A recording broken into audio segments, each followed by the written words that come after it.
Alright, till now we have learned two different types of linked list, which are single linked list and circular single linked list. Now in this section, we will start to learn another type of linked list, which is double linked list. Okay, let's quickly recap what is the difference between double linked list and single linked list. In case of single linked list, each node reference to the next node. As you can see from this sample single linked list that node 1 reference to node 2 reference to node 3, and node 3 reference to node 4 over here. And each node stores the physical location of the next node. Now in case of single linked list, if you want to traverse back from, for example, this node to this node, it's not possible. This is limitation of single linked list. Now to overcome this problem, we have double linked list. In the double linked list, each node contains two references. So first reference is the physical location of the previous node, and the second reference is the next reference, which stores the physical location of the next node. By storing the physical location of the previous and next node, we can traverse backward and forward. So this means that from 2 we can traverse to 3, and from 3 we can traverse back to 2. So as you can see, physical location of 2 is 111, and in 3 we have previous reference, which is 111 over here, which is the physical location of previous node over here. And in second node we have next reference, which stores the physical location of next node. So the physical location of the next node is 222, and here you see that we have 222. So with this, we are overcoming the problem of backward traversal in case of single linked list. So as we said, in case of single linked list, we cannot go back from this node to the previous node, but in case of double linked list, we can go forward and backward. So this is the main advantage of double linked list. Now let's see how can we create a double linked list. Now when we are creating a double linked list, the first thing that we are going to do, we are going to create head and tail references. Now in this case, in head we don't have anything, and in tail we don't have anything. And the next step is we are going to create empty node. So in this case, the physical location of node is 111. So in this case, we don't have any value in it. In the next step, we are going to assign a value to it. Now let's say in our case, we have assigned a value of 5 to this node over here. As you can see, in this case, we have two references of this node. So in this case, this is going to be only node in our double linked list. So this means that we are going to set next and previous references to null. So in this case, we will not have any node after this node, and we don't have any node out before this node. That's why previous and next references set to null.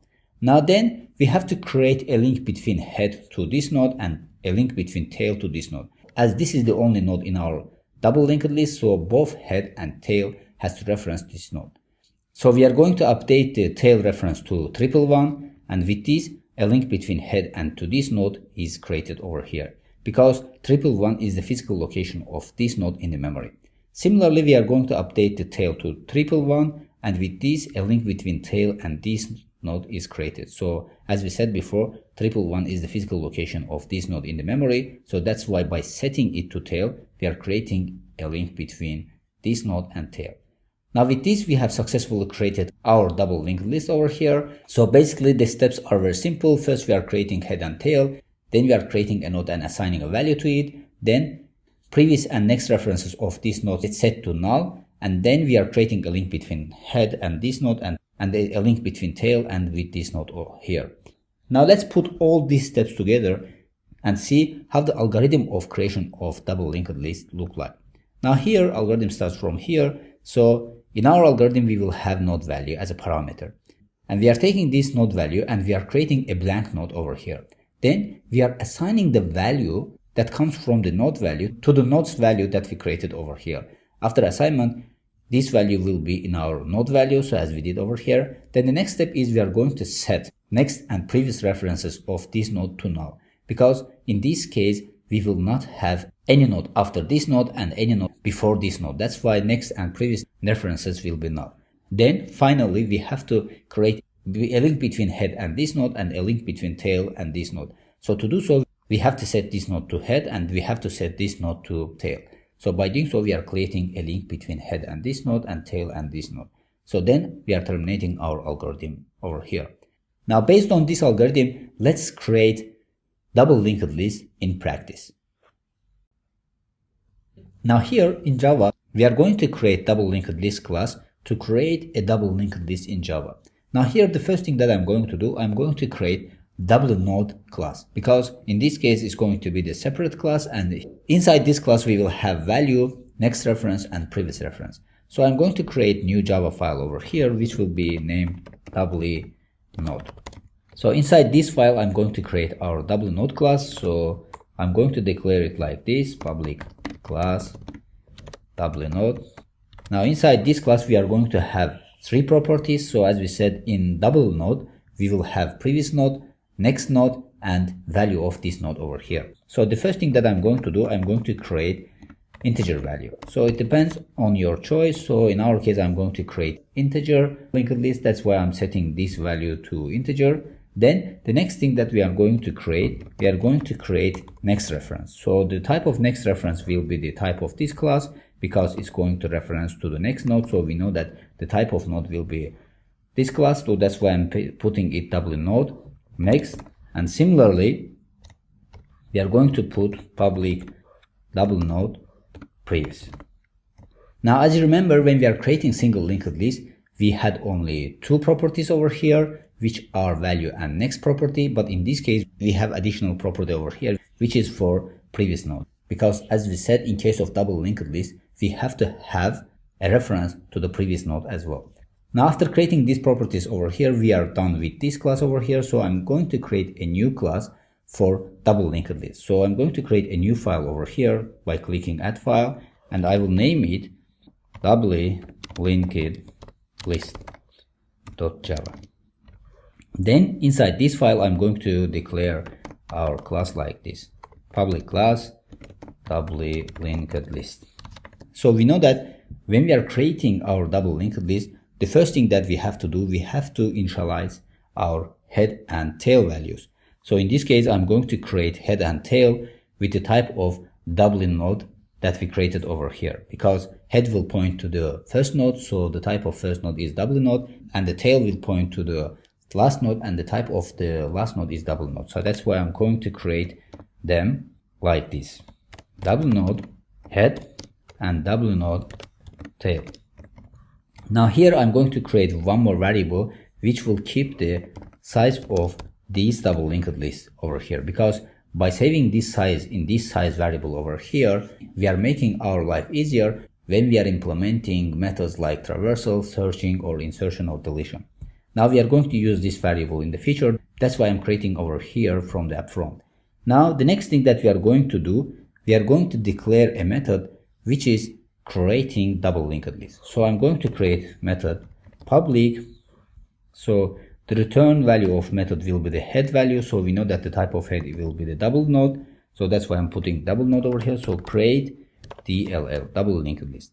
Now as a parameter, as we said before, as you remember when we are discussing our algorithm of the creation of double linked list, we said that as a parameter is going to take node value.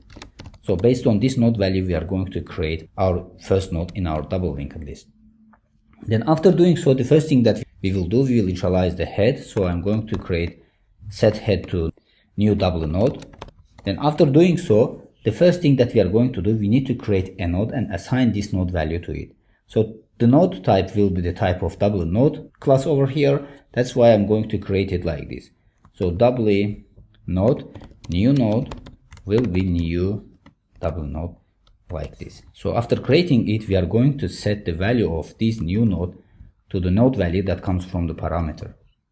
So it's going to be like this: value is equal to node value. Now, as we said before, when we are creating a new node, the next and previous references of this node will be set to null. So the next will be null. So it should be not node value, it's going to be new node. And new node.previous should be null also, because in this case we will have only one node in our double linked list. So if we have only one node, this means that we don't have any node after this node and previous this node. So the previous and the next references should be null.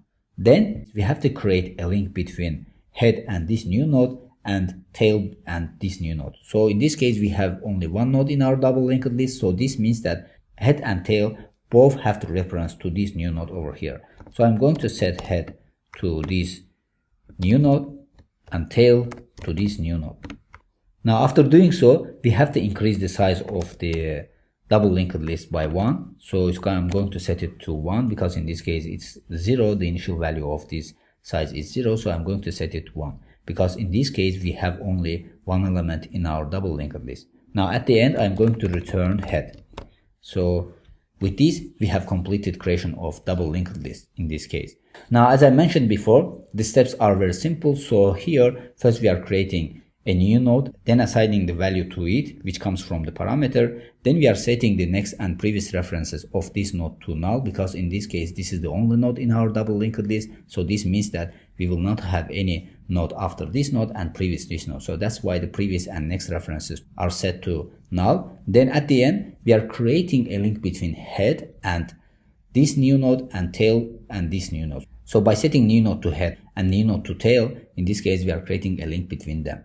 Now with this we have completed creation of double linked list method. Now let's see how this is working in practice. So inside main class I'm going to create instance of the double linked list class over here. So I'm going to put it like this: doubly linked list. So DLL is equal to, so I'm going to just copy it from here and put it over here. So it's going to be new.